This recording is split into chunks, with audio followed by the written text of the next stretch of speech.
네, 안녕하십니까. 저는 양승무이고요. 제가 발표할 논문 주제는 특정 도메인을 위한 질의응답 시스템에서의 불확실성 회피 능력에 대한 고찰이 되겠습니다. 발표 순서는 다음과 같습니다. 네, 연구 배경은 최근에 라지스케일 데이터를 이용한 사전학습된 언어 모델은 자연어 연구 발전에 크게 기여를 하였고요. 최근에는 특정 도메인에서 사용하기 위해서 어떤 특정 도메인에 특화된 코퍼스로 이 말뭉치로 학습시킨 질의응답 시스템, 여러분들이 알고 계신 그 퀘스천 앤서링 시스템이 개발되고 있습니다. 제 연구 동기는 이러한 딥러닝 모델이 요즘 화제가 되고 있는 딥러닝 모델은 굉장히 성능이 좋지만 아웃 오브 도메인 데이터, 즉 학습할 때 보지 못했던 데이터에 대해서는 과한 확신을 하면서 잘못된 예측을 대단히 자신 있게 잘못된 예측을 하는 문제점이 있습니다. 이런 질의응답 시스템이 원활하게 작동하려면 특정 도메인에서의 예측 성능은 유지하면서 자신 없거나 모르는 질문은 회피를 해야 합니다. 특정 도메인을 위한 질의응답 시스템에서 굉장히 중요하게 다뤄야 할 문제임에도 이들의 불확실성 회피 능력은 아직 밝혀진 것이 없기 때문에 저는 이러한 점을 연구 동기로 삼았습니다. 네, 연구 목적은 이제 이러한 특정 도메인을 위한 질의응답 시스템에 사용되는 모델들의 학습 전략이 상이한데요. 이러한 학습 전략과 학습에 사용된 데이터의 차이에 따른 불확실성 회피 능력을 실험적으로 밝히고자 하였습니다. 먼저 사전 지식으로 이 질의응답 시스템, 기계독해로 알려져 있는 이 질의응답 시스템이 어떻게 이루어져 있는지 간략하게 살펴보겠습니다. 질의응답 시스템은 먼저 컨텍스트와 이 질문이 주어지는데요. 이 질문에 해당하는 이 정답을 패시지, 즉 컨텍스트 안에서 찾아야 하는 문제입니다. 어떤 임의의 토크나이징을 통해서 토큰 단위로 토크나이징을 할 텐데 토큰 단위로 정답과 예측값을 비교해서 측정을 하게 됩니다. 이때 사용되는 매트릭은 이그젝트 매치와 F1이라는 것을 사용하는데 이그젝트 매치는 예측한 토큰과 정답이 완벽하게 일치해야지 정답으로 인정하는 방식의 평가 지표가 되겠습니다. F1은 예측한 토큰이 정답과 완벽하게 일치하지 않더라도 얼마나 부분적으로 일치한지에 따른 점수가 되겠습니다. 부분 점수라고 보시면 될 것 같습니다. 그럼 이 퀘스천 앤서링을 요즘 유행하고 있는 프리트레인드 랭귀지 모델을 가지고 어떤 식으로 문제 접근하는지 살펴보면요.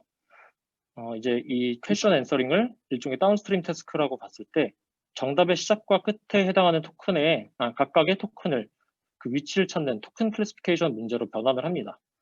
예시를 보시면 컨텍스트 안에 정답이 있다고 가정을 했을 때 이 정답의 시작과 끝 지점을 분류하는 문제로 변환을 하게 되겠습니다.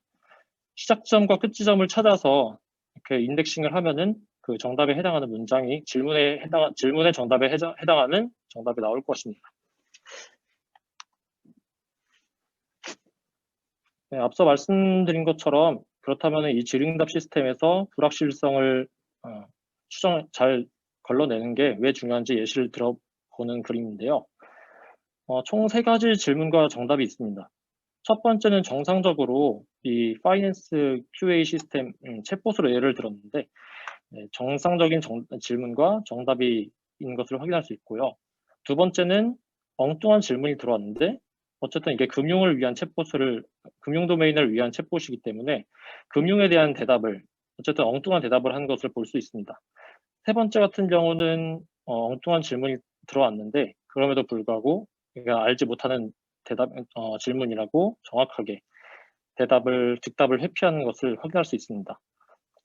따라서 어떤 전문적인 분야에서 사용을 하려면은 무조건 대답을 하는 것이 아니고 모르거나 확실하지 않은 질문에 대해서는 대답을 회피하는 것이 중요하다고 할 수 있겠습니다. 네, 그 다음은 이 도메인 스페시픽 특정 분야에서 사용되는 랭귀지 모델을 학습시키는 방법인데요. 저는 이 실험에서 바이오메디컬, 즉 의공학 분야를 특정 도메인이라고 선정을 하였습니다. 여기서 다운스트림 태스크는 계속 말씀드렸던 질의응답 시스템이 이제 다운스트림 태스크가 공통적으로 되겠고요. 학습하는 방법은 크게 3가지입니다. 제너럴 코퍼스로 이제 일반적인 버트를 학습시키는 것처럼 제너럴 코퍼스로 학습시킨 모델에 그대로 그 바이오 ASQ라는 특정 분야에 걸맞는 질의응답 시스템을 위한 데이터셋으로 파인 튜닝을 하고 그 다음에 질의응답 시스템을 만드는 방식이고요. 두 번째 같은 경우는 일반적인 학습, 1번 같은 방식으로 학습을 한 후에 그대로 파인 튜닝한 것이 아니고 추가적으로 특정 도메인에 해당하는 레이블이 달려있지 않은 코퍼스로 추가적으로 학습을 해줍니다.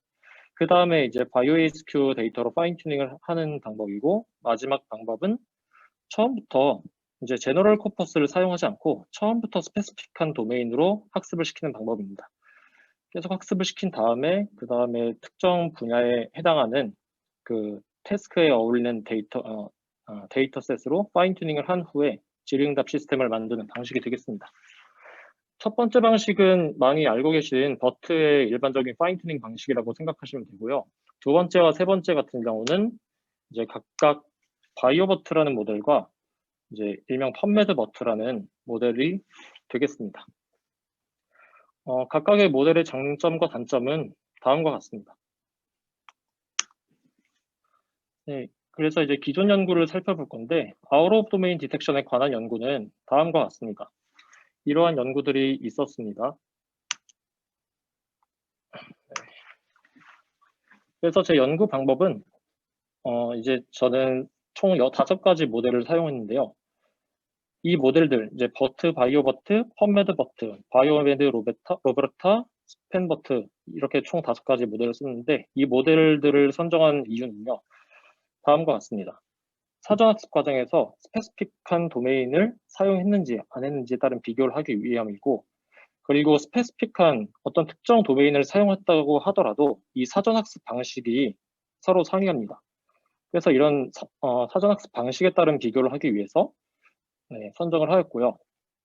그리고 이제 버트가 아무래도 언더 트레인 됐다는 주장이 나와서 생긴 로버타 모델을 바탕으로 만든 이제 더 많은 리소스를 최적화시킨 후 특정 도메인의 코퍼스로 추가 학습시킨 모델인 바이오메드 로버타도 선정을 하였습니다.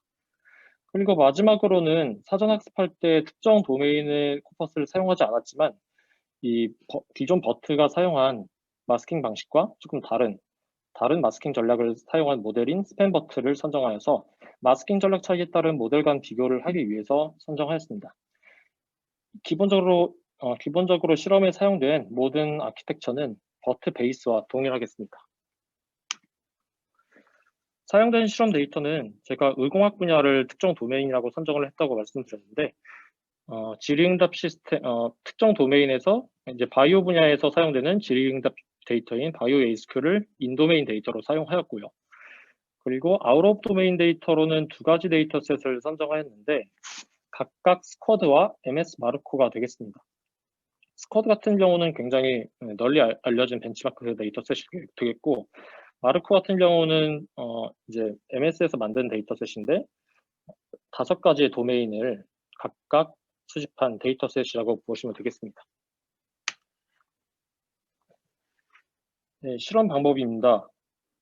앞서 선정한 사전학습 모델에 인도메인 데이터인 바이오ASQ 학습 데이터로 학습을 시킵니다.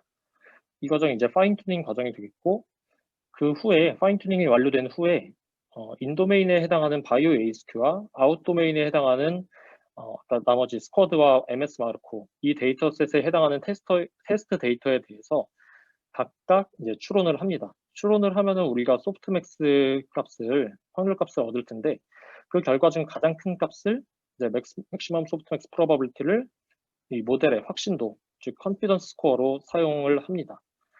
그 후에 이제 처음에는 인과 아웃을 얼만큼 구분하는지 실험하기 위해서 그거에 대한 세팅인데요. 인과 아웃의 컨피던스 스코어에 이제 이게 인이다, 아웃이다를 나타내는 그거에 해당하는 클래스를 할당을 해줍니다. 그 후에 이제 뒤에서 설명할 지표로 이제 모델들 간의 디텍션 성능을 확인하는 방식이 되겠고요. 두 번째는 이번에는 단순하게 인과 아웃을 구분하는 것이 아니고 실제로 얼만큼 맞췄는지 못 맞췄는지를 비교하기 위해서 파인 튜닝에서 컨피던스 스코어를 얻는 부분까지는 동일한데 이번에는 레이블을 인과 아웃의 컨피던스 스코어에 대해서 이게 인이냐 아웃이냐가 아니고 올바르게 예측을 했는지 아니면 학습할 때 보지 못해서 모르거나 학습할 때 봤던 데이터 분포지만 틀리게 예측하는, 즉 미스클래시피케이션 하는 값에 대해서 클래스를 할당합니다. 이때 올바르게 예측한 값에 대한 정답의 기준은 exact match, 앞서 설명드렸던 정확하게 일치하는 기준인 exact match가 되겠습니다. 그 후에 이제 모델들 간의 디텍션 성능을 확인을 하면 되겠습니다. 발표 시간 1분 남았습니다. 네, 실험평가 지표는 다음과 같고요. AURC는 다들 아실 거고, AURC는 이제 어떻게 보면 랭킹 문제인데, 어떤 문제를 잘 맞췄는지에 대해 틀릴 때마다 페널티를 주는 방식이 되겠습니다. 네, 뭐 일반화 성능에서는 기본적으로 바이오 데이터를 학습을 같이 시켰던 데이터들이 성능이 좋았고요. 먼저 OOD 디텍션에서는 학습을 시키지 않았는데도 불구하고 버트가 좋았던 것을 확인할 수 있습니다. 그런데 이 AUROC 지표는 이 모델이 인과 아웃을 잘 구분했지 얼마큼 잘 맞추는지는 확인할 수 없는 지표이기 때문에 네, AURC라는 지표로 아까 설명드렸던 AURC 지표로 성능을 다시 확인해 봤습니다.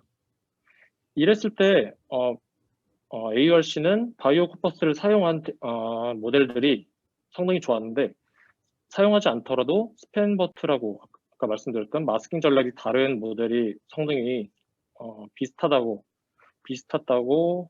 결과가 있었습니다. 근데 좀 급하게 결론을 내리겠습니다. 일단 기본적으로 사전 학습할 때 특정 분야의 도메인이 들어간 코퍼스를 학습시킨 모델이 불확실성 능력이 좋았으면서 특히 그 특정 도메인으로만 방식으로 학습한 모델보다 추가적으로 컨티뉴얼 방식으로 학습한 모델의 성능이 좋았습니다. 그리고 프리트레이닝 때 스페시픽 도메인 코퍼스를 사용하지 않더라도 일반적인 방법과 다른 마스킹 전략을 사용하면은 그 스페시픽을 사용한 모델을 상회하거나 그에 준하는 성능을 보인다는 것을 발견했습니다. 네, 한계점은 다음과 같습니다. 감사합니다. 이상으로 발표를 마치겠습니다.